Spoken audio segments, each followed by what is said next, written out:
الحمد لله رب العالمين وأشهد أن لا إله إلا الله وحده لا شريك له وأشهد أن محمدا عبده ورسوله صلى الله عليه وعلى آله وأصحابه وسلم تسليما كثيرا أما بعد.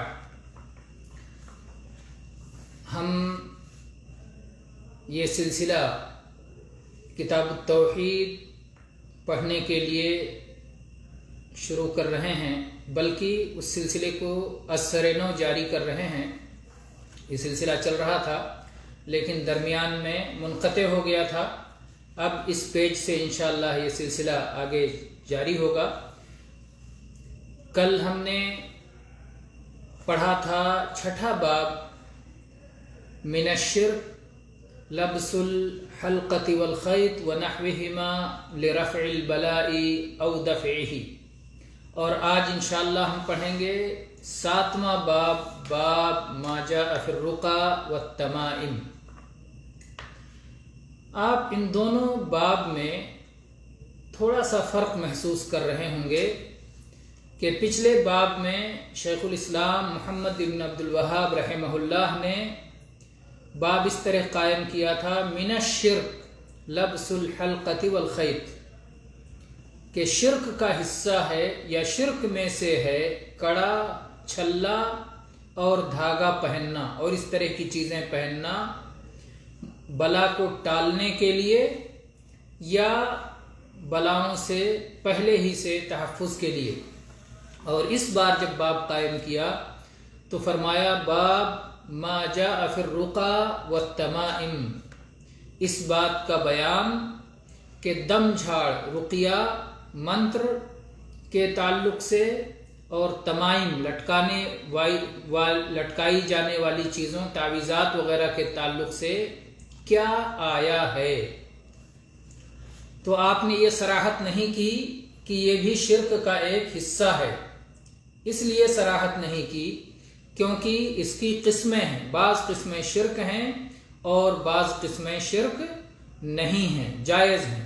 تو اس لیے آپ نے کہا کہ کیا آیا ہے اس کا بیان. اس میں سے آدمی وہ حصہ بھی دیکھ لے کہ جو شرک ہے اور وہ حصہ بھی جان لے جو شرک نہیں ہے.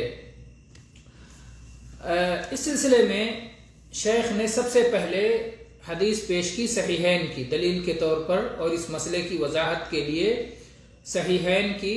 آپ نے فرمایا فی الصحیح. جب آپ فی الصحیح کہتے ہیں تو یا تو وہ صحیحین میں ہوتی ہے یا کسی ایک میں ہوتی ہے. تو صحیح حدیث ہے. کیا ہے؟ ابو بشیر انصاری رضی اللہ عنہ سے مروی ہے انہ کان مع رسول اللہ صلی اللہ علیہ وسلم فی بعض اسفارہ، کہ وہ رسول اللہ صلی اللہ علیہ وسلم کے ساتھ ایک سفر میں تھے. یہ کون سا سفر تھا؟ کسی غزوے کا سفر تھا یا کوئی اور سفر تھا؟ حافظ ابن حجر رحمہ اللہ فتح الباری میں اس حدیث کی شرح میں فرماتے ہیں کہ مجھے اس کی تعین نہیں مل سکی کہ یہ کس سفر کی بات ہے. پھر اس کے بعد میں صحابی ابو بشیر رضی اللہ عنہ کہتے ہیں فَأَرْسَلَ رَسُولًا أَن لَا يَبْقَيَنَّ فِي رَقَبَةِ بَعِيرٍ قَلَادَةٌ مِّن وَتَرٍ أَوْ قَالَ قَلَادَةٌ إِلَّا قُطِعَتْ، کہ کسی بھی اونٹ کے گردن میں تانت کا ہار نہ باقی رکھا جائے، یا صرف اتنا کہا کہ کوئی بھی قلادہ، کوئی بھی ہار اونٹ کے گردن میں باقی نہ رکھا جائے مگر اسے کاٹ دیا جائے. کسی اونٹ کے گردن میں کوئی تانت کا ہار باقی نہ رہے کٹے بغیر، یعنی اسے کٹ ہی جانا چاہیے. لازمی طور پر اونٹوں کی گردنوں میں جو قلادے پہنائے ہوئے ہیں، خصوصاً جو تانت کے دھاگے کے جو قلادہ پہنائے ہوئے ہیں اسے کاٹ دیا جائے. یہ حکم رسول اللہ صلی اللہ علیہ وسلم نے کیوں دیا؟ یہ وتر کیا ہوتا ہے؟ وتر یہ وہ تانت کا دھاگا ہوتا ہے جس کے ذریعے سے کمانوں پہ باندھا جاتا ہے. تیر پھینکنے کے لیے کمان پہ کسا جاتا ہے. عرب کے لوگ کمانوں میں اسے کستے تھے، اور جب یہ پرانا ہو جاتا تھا کمان میں تو کمان سے نکال کر کے پھر اسے جو ہے گانے بجانے کے آلات میں استعمال کر لیتے تھے، وہاں بھی وہ تانت لگتا تھا اور اس سے سریلی آواز آتی تھی. پھر اس کے بعد اس سے نکال کر کے اونٹوں کے اور دوسرے جانوروں کی گردنوں میں ڈال دیا کرتے تھے اور یہ عقیدہ رکھتے تھے کہ اس کے ذریعے سے نظر بد سے حفاظت رہے گی. نظر بد سے حفاظت کی خاطر وہ اپنے جانوروں کے گلے میں یہ ڈال دیا کرتے تھے. عجیب حیرت ہے اس عقل پر جو اسے پہلے جنگ میں استعمال کرتی ہے، اس کے بعد عیش و طرب کے لیے نغموں میں استعمال کرتی ہے، اور اس کے بعد پھر اس سے نفع و ضرر کو تلاش کرنے لگتی ہے. اس کو پرانا ہو جانے کے بعد، بیکار ہو جانے کے بعد، عیش و طرب کے لیے اور جنگ کے لیے ناقابل استعمال ہو جانے کے بعد پھر اسے اپنا معبود بنا لیتی ہے اور یہ سمجھتی ہے کہ اس کے جانوروں کی گردنوں میں اگر یہ پڑا رہے گا تو نظر بد سے حفاظت کا سامان ہوگا. کیسی حیرت ہے، ایسی عقلوں پر حیرت ہے. تو بہرحال اس اعتقاد کو مٹاتے ہوئے اور اس برے تصور کو باطل کرتے ہوئے، رد کرتے ہوئے رسول اللہ صلی اللہ علیہ وسلم نے حکم دیا کہ اسے کاٹ دیا جائے، اسے باقی نہ رکھا جائے، کسی بھی جانور کے گردن میں یہ نہ رہے اور لوگوں کو یہ معلوم ہو جائے کہ کسی کو نظر بد لگتی ہے تو نظر بد کا لگ جانا یا نظر بد کا ختم ہو جانا یہ سب اللہ تعالیٰ کے حکم سے ہوتا ہے. ان سب تانت کا دھاگا بندھے رہنے سے یا گلے میں کوئی پٹا پڑے رہنے سے اس پہ کوئی فرق پڑنے والا نہیں ہے.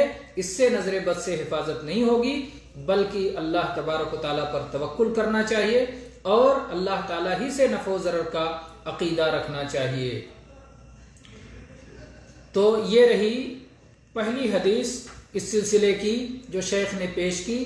اس میں تمیمے کا گویا ذکر ہے جو کہ نظر بد سے حفاظت کے لیے لٹکایا جاتا تھا، اور اس سے پہلے تمیمہ کے تعلق سے آپ وہ حدیث سن چکے ہیں جس میں نبی کریم صلی اللہ علیہ وسلم نے فرمایا ہے من تعلق تمیمۃ فلا اتم اللہ لہ، کہ جو شخص تعویذ لٹکائے اور تعویذ سے اپنا دل معلق کرے تو اللہ تعالیٰ اس کی مراد پوری نہ کرے. اور اس کے بعد میں پھر شیخ نے دوسری حدیث ذکر کی اس باب میں. فرماتے ہیں وعن ابن مسعود رضی اللہ عنہ قال سمعت رسول اللہ صلی اللہ علیہ وسلم یقول ان الرقى والتمائم والتولة شرک، رواہ احمد و ابو داود. عبداللہ ابن مسعود رضی اللہ عنہ فرماتے ہیں کہ میں نے رسول اللہ صلی اللہ علیہ وسلم کو فرماتے ہوئے سنا کہ دم جھاڑ اور تعویذیں اور میاں بیوی میں محبت پیدا کرنے یا نفرت پیدا کرنے کی عملیات یہ سب شرک کا حصہ ہیں. سب شرک ہے. جتنا بھی دم جھاڑ سب شرک ہے، جتنا بھی نظر بد وغیرہ سے حفاظت کے لیے گلوں میں اور ہاتھوں میں پہنا جاتا ہے، لٹکایا جاتا ہے، سب شرک ہے. جو میاں بیوی کے درمیان محبت پیدا کرنے کے لیے عورتیں کرتی ہیں کہ شوہر کی محبت حاصل ہو جائے، تو یہ ساری عملیات شرک ہیں. تو یہ تین چیزوں کا اس میں بیان ہوا. رقا، رقیہ کی جمع رقا، اور تمائم، تمیمہ کی جمع، اور تیولا، یہ وہ عمل جو عورتیں کرتی ہیں شوہروں کی محبت حاصل کرنے کے لیے یا کسی سے کرواتی ہیں. اس حدیث کے پیچھے ایک قصہ ہے. سنن نبی داؤد میں عبداللہ ابن مسعود رضی اللہ عنہ کی بیوی زینب رضی اللہ عنہ کہتی ہیں کہ میرے شوہر عبداللہ ابن مسعود رضی اللہ عنہ نے میرے گلے میں ایک دھاگا دیکھا تو پوچھا کہ یہ کیا ہے؟ تو کہا کہ یہ دھاگا ہے جس میں دم جھاڑ کر کے مجھے دیا گیا ہے پہننے کے لیے.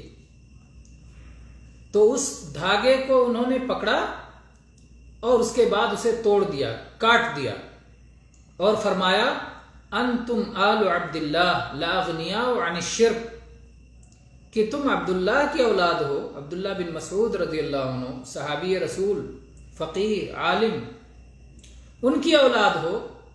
عبداللہ کی اولاد شرک سے دور ہے، شرک سے بری ہے، شرک سے بے نیاز ہے. تو انہوں نے اس دھاگے کو کاٹ دیا.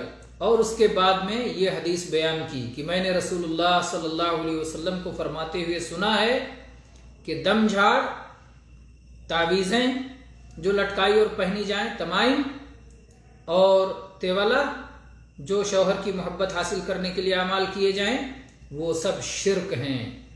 تو زینب رضی اللہ عنہ کہتی ہیں کہ میری آنکھ پھڑپھڑایا کرتی تھی اور میں فلاں یہودی کے پاس جاتی تھی، جب وہ دم جھاڑ کر دیتا تھا، پھونک مار دیتا تھا، تو اس آنکھ کی پھڑپھڑاہٹ ختم ہو جاتی تھی۔ تو عبداللہ بن مسعود رضی اللہ عنہ نے کہا کہ یہ شیطان کا کام ہے، یہ شیطانی عمل ہے۔ شیطان اپنے ہاتھوں سے تمہاری آنکھ میں کونچ دیتا تھا اور پھر آنکھ پھڑپھڑانے لگتی تھی۔ پھر جب وہ یہودی دم کر دیتا تھا، پھونک مار دیتا تھا، دم جھاڑ کر دیتا تھا، تو شیطان اس کونچنے سے رک جاتا تھا اور وہ تمہاری آنکھوں کی پھڑپھڑاہٹ بند ہو جاتی تھی۔ تمہیں صرف اتنا کہہ لینا چاہیے، تمہیں یہ دعا پڑھ لینا چاہیے جو رسول اللہ صلی اللہ علیہ وسلم نے سکھائی ہے، اذهب الباس رب الناس واشف انت الشافی لا شفاء الا شفاؤک شفاء لا یغادر سقما۔ عبداللہ بن مسعود رضی اللہ عنہ نے اپنی زوجہ کو، اپنی بیوی کو یہ دعا سکھائی کہ یہ دعا پڑھ لیا کرو جب کوئی تکلیف ہو۔ ان کے پاس جا کے دم جھاڑ کروانے کی ضرورت نہیں ہے، کسی کا دیا ہوا دھاگا پہننے کی ضرورت نہیں ہے، یہ دعا پڑھ لو۔ کیا دعا؟ اذهب الباس رب الناس، اے لوگوں کے رب تو میری مشکل کو دور فرما دے، واشف انت الشافی تو شفا عطا فرما دے، شفا عطا کرنے والا تو ہی ہے، لا شفاء الا شفاؤک، شفا تو بس تیری ہی جانب سے ملنے والی ہے، کسی اور جانب سے شفا نہیں مل سکتی ہے۔ شفاء لا یغادر سقما، تو ایسی شفا عطا فرما دے کہ جس کے بعد کسی قسم کی بیماری باقی نہ رہے۔ یہ امام ابن ماجہ، امام ابن حبان نے اس حدیث کی روایت کی ہے اور امام حاکم نے اسے صحیح کہا ہے اور حافظ ذہبی نے اسی پر باقی رکھا ہے۔ آپ یہاں دیکھیں کہ ان تینوں چیزوں کو، الرقا، التمائم، التولہ، تینوں کو شرک قرار دیا۔ اہل علم کہتے ہیں کہ اس میں جو ال لگا ہوا ہے، الرقا، التمائم، التولہ، یہ العہد کا ہے، یعنی جو جاہلیت کے زمانے میں دم جھاڑ پائے جاتے تھے، جو جاہلیت کے زمانے میں تمائم پائے جاتے تھے اور تولہ پایا جاتا تھا، وہ معہود، اس کے بارے میں شرک کہا گیا بلا استثناء کے سب شرک ہیں۔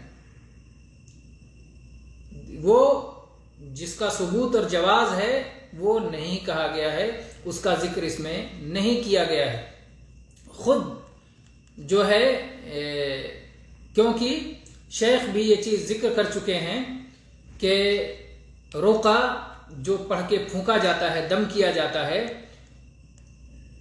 اس میں سے وہ مخصوص ہے، یعنی اگرچہ یہ حدیث عام ہے لیکن اس میں سے وہ دم جھاڑ مخصوص کر لیا جائے گا جو شرک سے پاک ہو، شرک سے خالی ہو، جیسا کہ رسول اللہ صلی اللہ علیہ وسلم نے نظر بد سے اور زہریلے اثرات کو مٹانے کے لیے اجازت دی ہے۔ اللہ کے نبی صلی اللہ علیہ وسلم نے نظر بد پر اور زہریلے اثرات کو مٹانے کے لیے دم جھاڑ کرنے کی اجازت دی ہے، جیسا کہ حدیث میں آیا ہے۔ تو جو شرک سے پاک ہو، جس میں غیر اللہ کی مدد نہ لی گئی ہو، جس میں اللہ کا نام لے کر، اللہ کی صفات کا ذکر کر کے اور قرآنی آیات پڑھ کے اور نبی کریم صلی اللہ علیہ وسلم سے منقول دعاؤں کے ذریعے سے جو دم جھاڑ کیا جائے وہ جائز ہے، بلکہ وہ مستحب ہے، جائز ہی نہیں، بہتر ہے، مستحب ہے، کار ثواب ہے۔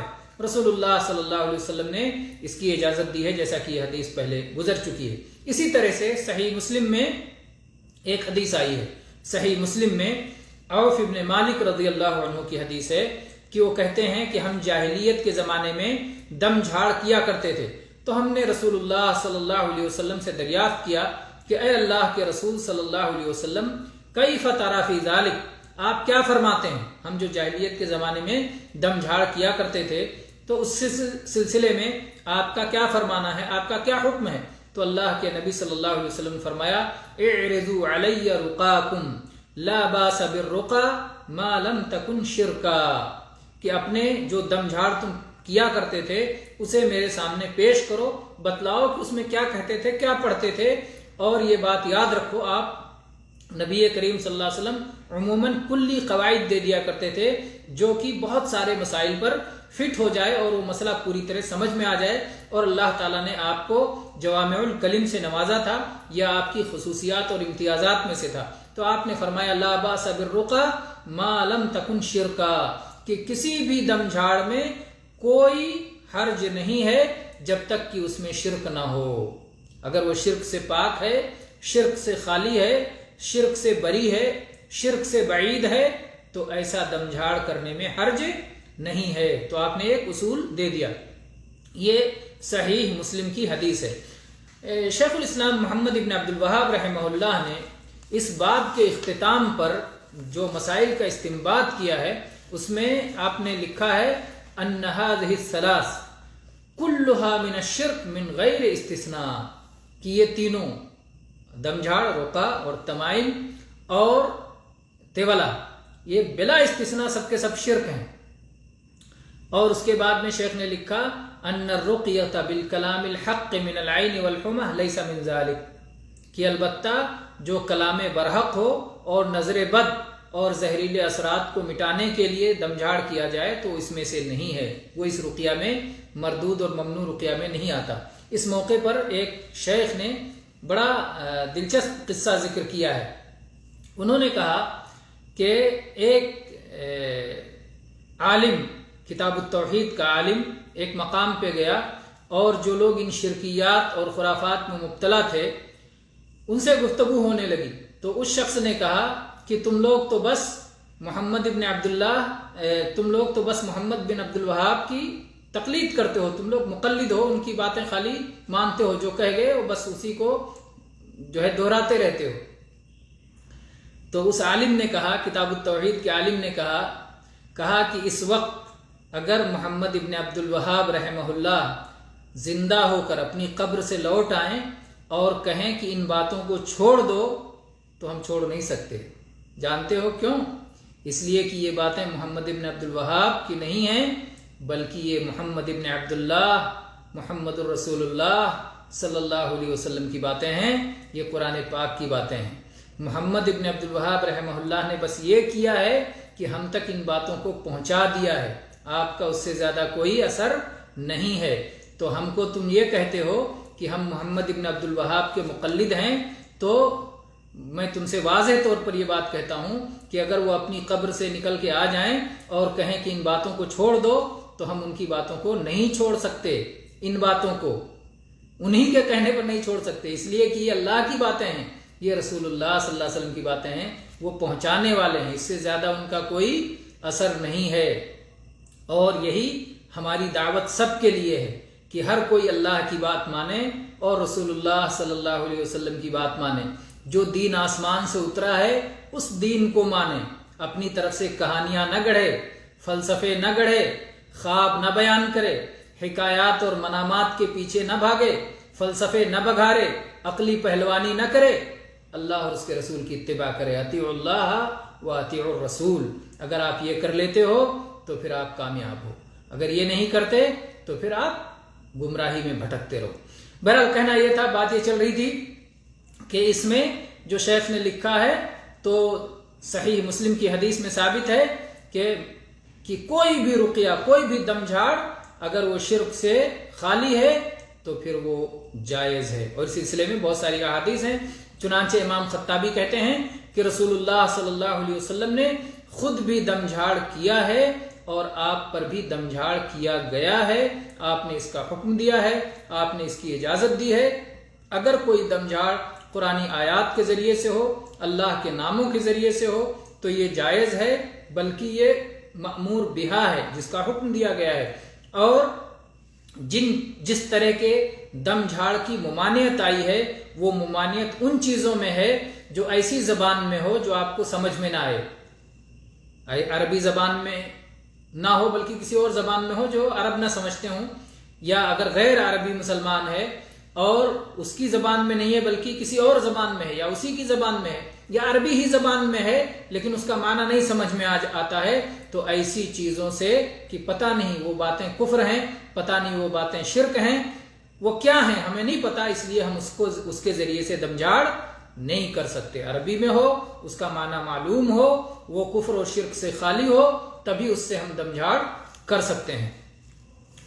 تو یہاں پر جو یہ کہا گیا کہ رقیہ، تمائم، طولہ سب شرک ہیں، یعنی جو جاہلیت میں پائے جاتے تھے، جن کے بارے میں ان کا تصور تھا کہ جنات کی مدد لے کر کے وہ اس طرح سے مصیبتوں سے دمجھاڑ بچاتے ہیں، تو اس کو اس میں رد کیا گیا۔ اس کے بعد میں ایک قول اس مسئلے میں بڑا فیصلہ کن ہے۔ امام سیوطی فرماتے ہیں کہ علماء کا اس بات پر اتفاق ہے کہ اگر 3 شرطیں پائی جائیں تو دم جھاڑ کرنا جائز ہے۔ 3 شرطوں کے ساتھ دم جھاڑ کرنا جائز ہے۔ پہلی شرط یہ ہے کہ وہ اللہ کے کلام سے ہو، اللہ کے نام یا اللہ کی صفات کے ذریعے سے ہو، یعنی نبی کریم صلی اللہ علیہ وسلم سے جو منقول دعائیں ہیں یا قرآنی آیات کے ذریعے سے ہیں، یا قرآنی آیت نہیں ہے، نبی صلی اللہ علیہ وسلم سے منقول دعا نہیں ہے، لیکن وہ اللہ کے نام اور اللہ کی صفات کے ذریعے سے دعا کی جا رہی ہے، عربی زبان میں ہے یا اس کا معنی معلوم ہے کسی بھی زبان میں ہے۔ اور اسی طرح سے یہ تو 2 چیزیں ہوں گی، 2 چیزیں ہوں گی۔ پہلی چیز کہ اللہ کے نام، اس کے اسماء و صفات یا قرآنی آیات یا صحیح احادیث کے ذریعے سے وہ دم جھاڑ ہو ان دعاؤں سے۔ دوسرے کہ وہ عربی زبان میں ہو یا اس کا معنی معلوم ہو، وہ غیر عربی یا مجہول المعنی نہ ہو، جس کے معنی کا پتہ نہیں کہ کیا ہم پڑھنے جا رہے ہیں۔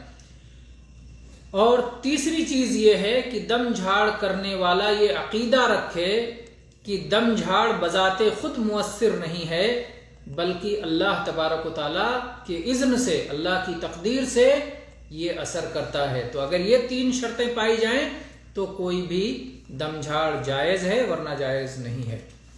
اس کے بعد میں دوسری چیز ہے وہ تمائم۔ تمائم یہ تمیمہ کی جمع ہے، یہ بچوں کی گردنوں میں یا بازوؤں پہ لٹکایا کرتے تھے نظر بد سے بچنے کے لیے۔ تو جو بھی کوڑی، گھونگھا، سیپ یا اسی طرح سے کوئی بھی چیز نظر بد سے بچنے کے لیے بچوں کی گردنوں میں لٹکایا جائے یا بڑے لوگ پہنے بدن کے کسی حصے میں، وہ سب کے سب ممنوع ہے، کیونکہ مصیبت سے بچانے والا اللہ ہی ہے، بلاؤں کو ٹالنے والا اللہ ہی ہے۔ اللہ کے اذن کے بغیر، اللہ کے حکم کے بغیر نہ کوئی مصیبت آ سکتی ہے، نہ آئی ہوئی مصیبت جا سکتی ہے۔ اس لیے ان ساری چیزوں کو اللہ ہی سے مانگنا چاہیے اور اللہ ہی کے حکم کے مطابق ان سے تحفظ کا طریقہ تلاش کرنا چاہیے۔ اس کے بعد میں شیخ فرماتے ہیں، شیخ محمد بن عبد الوہاب رحمہ اللہ کہتے ہیں التمائم شیء یعلق علی الاولاد من العین۔ تمائم ان چیزوں کو کہتے ہیں جو نظر بد سے بچانے کے لیے بچوں کے گردنوں میں لٹکائی جاتی ہیں یا بچوں کو پہنایا جاتا ہے۔ ولكن اذا كان المعلق من القرآن فرخص فيه بعض السلف، لیکن اگر جو چیز لٹکائی گئی ہے وہ اس میں قرآنی آیت لکھی ہوئی ہے تو بعض سلف نے اس کی اجازت دی ہے، بعض سلف نے اس کی اجازت دی ہے۔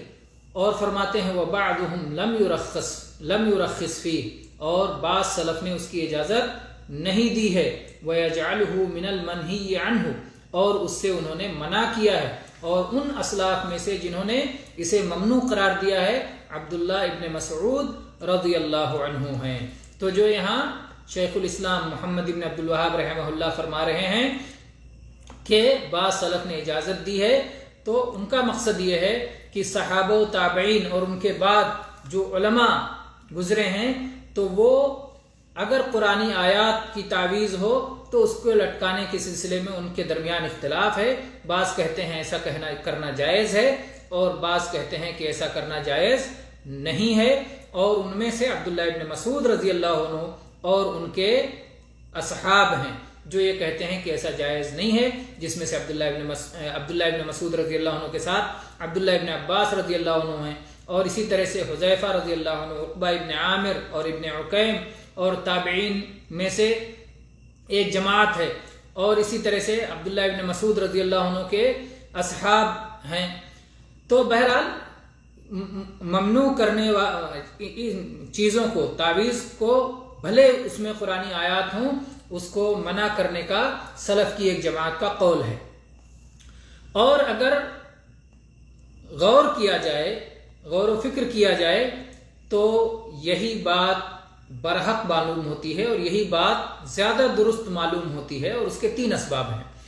پہلا سبب یہ ہے کہ حدیث میں ممانعت عام ہے، حدیث میں ممانعت عام ہے، اور اس عموم کی تخصیص کرنے والی کوئی دلیل نہیں ہے۔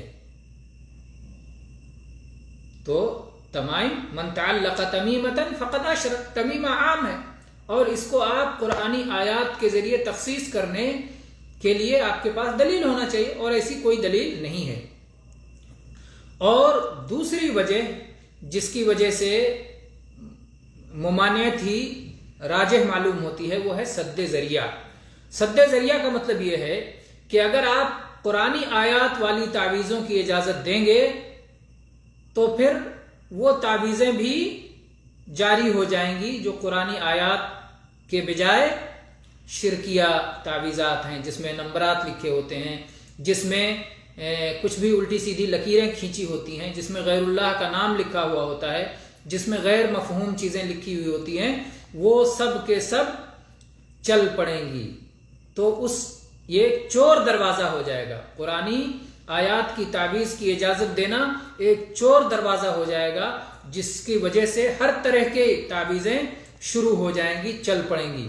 اور تیسری بات یہ ہے کہ اگر قرآنی آیات کی تعویذ کی اجازت دے دی گئی تو جو قرآنی آیات والی تعویذ پہنے گا تو وہی پہنے وہ بیت الخلاء میں جائے گا، وہی پہنے وہ اپنی بیوی کے پاس لیٹے گا، ہم بستری کرے گا، وہی پہنے جو ہے قضائے حاجت کرے گا، استنجا کرے گا، پیشاب پاخانہ کرے گا۔ تو قرآنی آیات کی حرمت کا پاس و لحاظ نہیں رکھا جا سکے گا، اس کا جو احترام جو مطلوب ہے وہ احترام نہیں رہ پائے گا، بے احترامی ہو جائے گی اس کی۔ تو اس طرح سے آپ کو یہ معلوم ہونا چاہیے کہ وہ تعویذیں بھی پہننا نہیں چاہیے، وہ بھی ممنوع ہونا چاہیے جو کہ قرآنی آیات سے لکھی گئی ہوں۔ اب اس کے بعد میں تیولہ کہا گیا کہ جو عورتیں شوہر کی محبت حاصل کرنے کے لیے جو چیزیں کرتی ہیں تو یہ جادو کا ایک حصہ ہے، اس لیے وہ بھی ممنوع ہے اور اس میں کچھ بھی رخصت نہیں ہے۔ اس لیے عورتوں کو یہ بات سمجھنا چاہیے کہ اپنا عقیدہ نہیں خراب کرنا چاہیے اور وہ ایسی حرکتیں نہیں کرنا چاہیے شوہر کی محبت کے حاصل کرنے کے لیے جو کہ غیر شرعی ہیں اور ممنوع ہیں۔ شوہر کی محبت حاصل کرنے کا طریقہ ہے شوہر کی خدمت ہے، اور اسی طرح سے جو جائز طریقے شریعت میں موجود ہیں۔ اس کے بعد میں پھر شیخ فرماتے ہیں، شیخ الاسلام محمد بن عبد الوہاب رحمہ اللہ، وعن عبداللہ بن عکیم مرفوعا من تعلق شیئا اکل الیہ، رواہ احمد والترمذی۔ احمد اور ترمذی کی روایت ہے، عبداللہ ابن عکیم رضی اللہ عنہ فرماتے ہیں کہ رسول اللہ صلی اللہ علیہ وسلم نے فرمایا کہ جو شخص کسی چیز سے اپنا دل لگا لے، من تعلق شیئا، جو کوئی چیز پکڑ لے، کسی اور چیز سے اپنا دل لگا لے، جو اپنی گردن میں کچھ لٹکا لے، اپنے بازوؤں میں کچھ باندھ لے، جس سے لو لگا لے، جس سے وہ نفع ڈھونڈنے لگے، نفع کی تلاش میں ہو جائے، وہ کیلا الیہ، وہ اسی کے سپرد کر دیا جاتا ہے، اسی کے حوالے کر دیا جاتا ہے۔ یعنی اللہ تعالیٰ ایسے شخص کو اسی چیز کے حوالے کر دیتا ہے جس سے اس نے اپنا لو لگا رکھا ہے، جس سے اس نے نفع کی امید باندھ رکھی ہے، جس سے نقصان سے بچنے کے لیے جس تنکے کا سہارا اس نے لے رکھا ہے، اللہ تعالیٰ اسے بے سہارا چھوڑ دیتا ہے، اپنا سہارا ایسے بندے کو نہیں دیتا، اور اللہ تعالیٰ اسے کہتا ہے ٹھیک ہے جا، تجھے اسی سے چاہیے اسی سے لے لے۔ اور ظاہر بات ہے جسے اللہ بے توفیق کر دے، جسے اللہ بے سہارا کر دے، اللہ تعالیٰ جس کی مدد نہ فرمائے اس کی کون مدد فرما سکتا ہے، اور اللہ تعالیٰ جسے رسوا کر دے اسے کون عزت دے سکتا ہے۔ تو یہ بڑی خطرناک چیز ہے کہ آدمی اللہ کے بجائے دوسری جگہوں سے اپنے لیے نفع و ضرر کی امید لگائے، یا ضرر سے بچنے اور نفع حاصل کرنے کی امید لگائے۔ اللہ تعالیٰ نے اہل ایمان کے لیے فرمایا ہے وَمَن يَتَوَكَّلْ عَلَى اللَّهِ فَهُوَ حَسْبُهُ، جو اللہ پر بھروسہ کرتے ہیں اللہ تعالیٰ ان کے لیے کافی ہو جاتا ہے۔ اس کے بعد میں شیخ الاسلام محمد بن عبد الوہاب رحمہ اللہ اگلی حدیث ذکر کرتے ہیں، وَرَوَى أَحْمد عن رويفع قال قال لي رسول الله صلی اللہ علیہ وسلم یا رويفع لعل الحياة ستطول بك فأخبر الناس أن من عقد لحيته أو تقلد وترا أو استنجى برجيع دابة أو عظم فإن محمدا بريء منه۔ رسول اللہ صلی اللہ علیہ وسلم نے رویفع رضی اللہ عنہ کو مخاطب کر کے فرمایا، یہ مسند احمد کی روایت ہے۔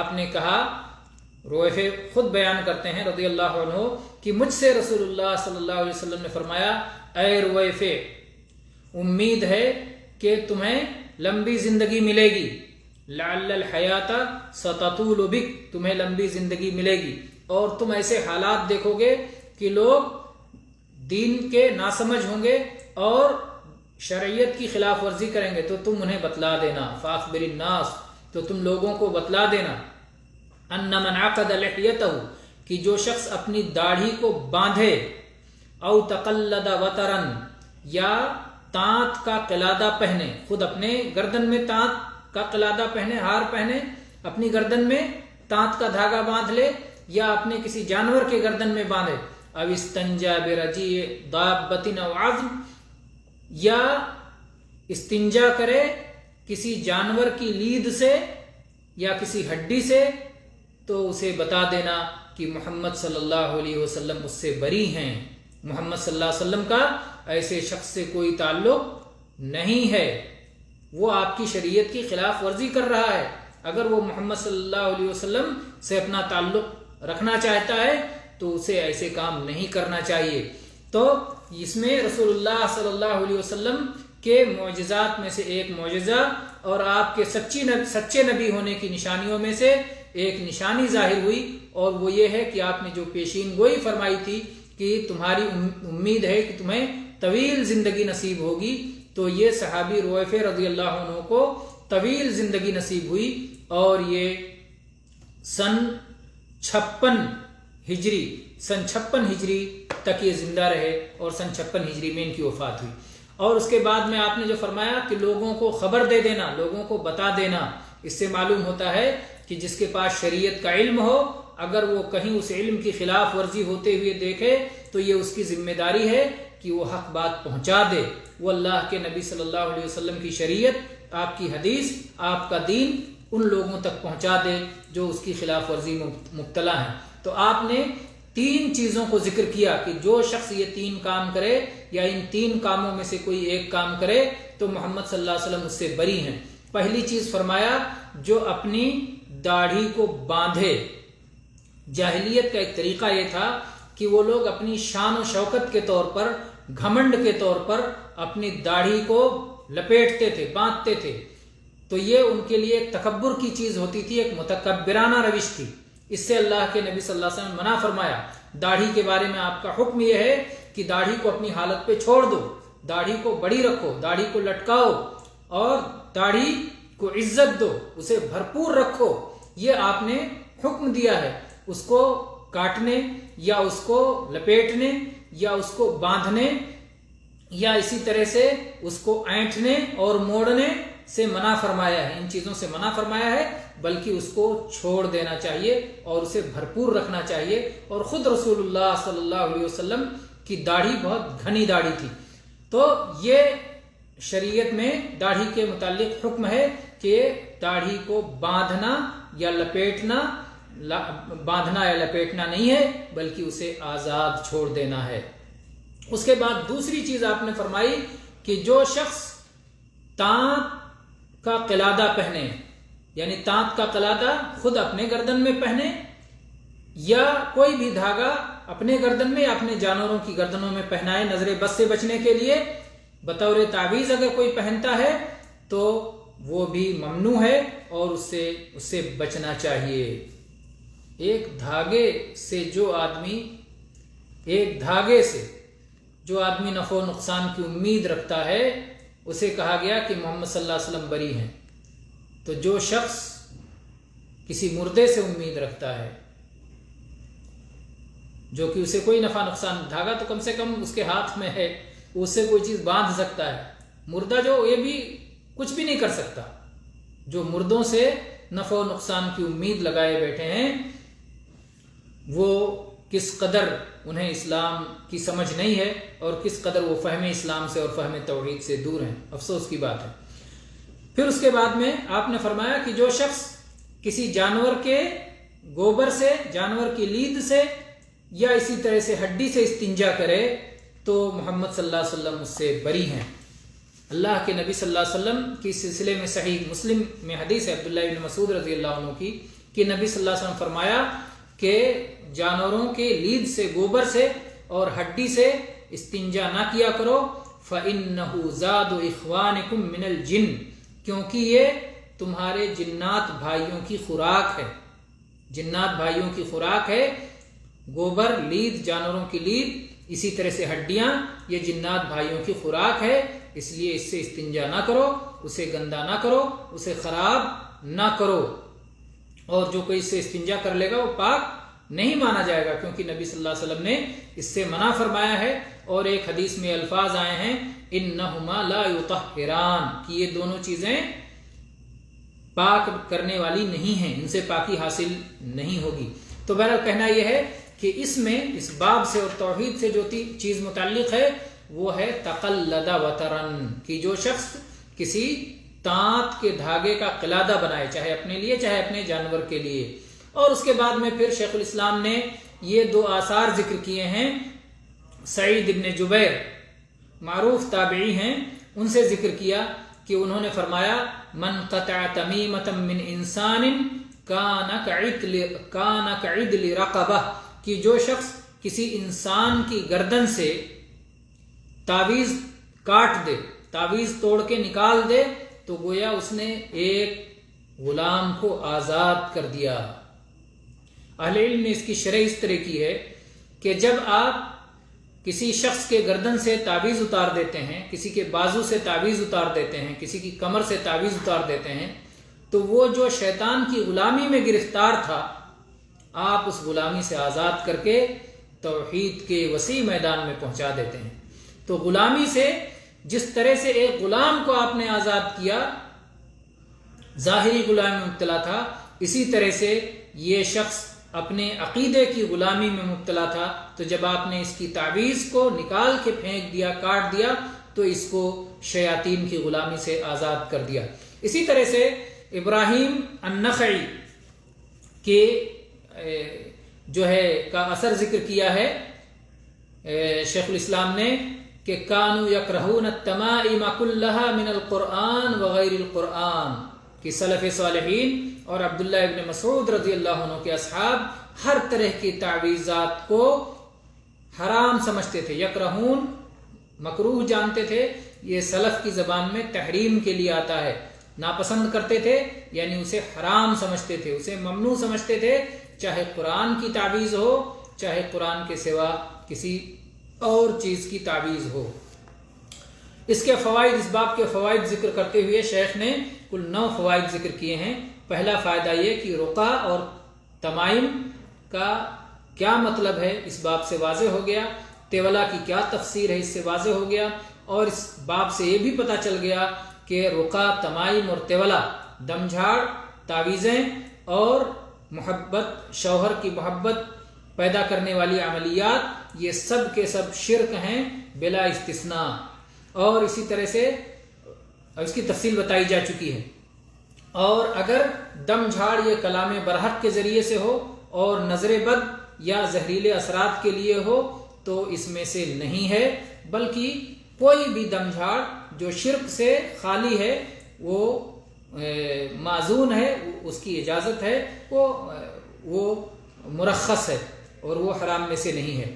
اسی طرح سے 5واں فائدہ یہ ہے کہ تعویذ اگر قرآن کا ہے تو علماء نے اس میں اختلاف کیا ہے کہ یہ شرکیہ تعویذوں میں سے ہے کہ نہیں ہے، لیکن صحیح بات یہ ہے کہ وہ بھی حرام تعویذوں میں سے ہے۔ قرآن پاک کی آیات کے ذریعے سے بھی تعویذ بنانا یہ بھی حرام طریقہ ہے، اور اگر کسی شخص کو اس قرآنی آیت سے مطلب نہیں بلکہ صرف لٹکانے سے مطلب ہے، اس کو نہیں پتا کہ اندر کیا لکھا ہے، صرف وہ لٹکانے والی چیز کو جانتا ہے، تو وہ بھی شرک ہے اگرچہ اس میں قرآن لکھا ہوا ہو۔ یہ بڑا باریک مسئلہ ہے جس کی وضاحت شیخ ابن باز رحمہ اللہ نے فرمائی ہے۔ اور اس کے بعد میں چھٹا مسئلہ بتایا کہ جانوروں کو نظر بد سے بچانے کے لیے ان کے گلے میں ہار ڈالنا، تانت ڈالنا، یہ بھی اسی شرک میں سے ہے۔ اور اسی طرح سے جو شخص اس طرح کا تانت لٹکاتا ہے اس کے لیے سخت وعید ہے، اور جو شخص کسی انسان کے گلے سے یا بدن سے تعویذ نکال کر کے پھینک دیتا ہے، کاٹ دیتا ہے، تو اس کا ثواب کیا ہے، اس کی فضیلت کیا ہے، اس کا بھی بیان ہوا۔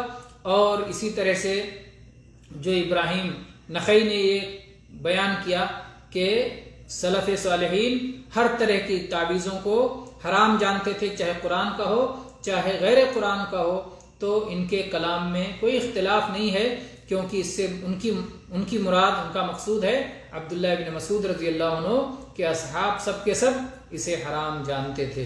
واللہ تعالی عالم، وصلی اللہ علی نبینا وسلم، والحمد للہ رب العالمین۔